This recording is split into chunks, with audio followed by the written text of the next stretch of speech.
The earth is the Lord's, and the fullness thereof, the world, and they that dwell therein.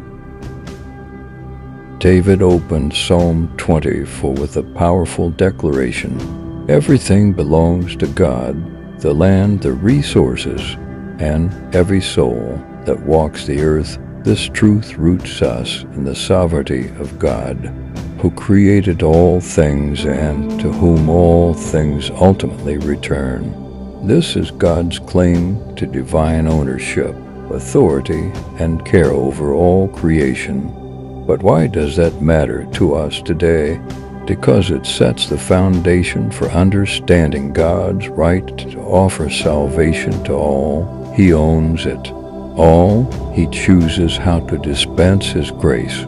In this present age, He has chosen to offer salvation freely through faith in Jesus Christ. Paul affirms this divine ownership and the inclusivity of grace in 1 Corinthians 10:26, echoing David, "For the earth is the Lord's, and the fullness thereof."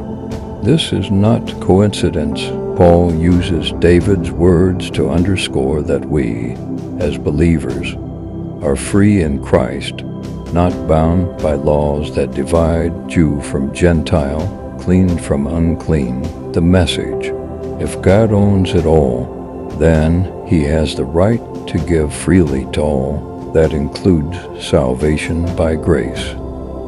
This truth reaches a peak in Romans 10:12, where Paul writes, "For there is no difference between the Jew and the Greek, for the same Lord over all is rich unto all that call upon Him." This is the age of God's grace, the time when He is rich in mercy and salvation to anyone who calls on Him, because it's all His to give. The gospel of grace is a central invitation of this present age. There are no outsiders to the offer of Christ's righteousness, because the world is the Lord's. So is the redemption plan for everyone in it. In a world that often feels divided and chaotic, today's verse reminds us that God is still in control. Nothing escapes His ownership, not your life, not your past, not your struggles.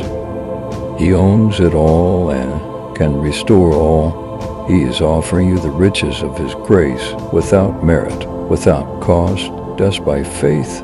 The Lord who owns the earth has chosen you to hear this truth today.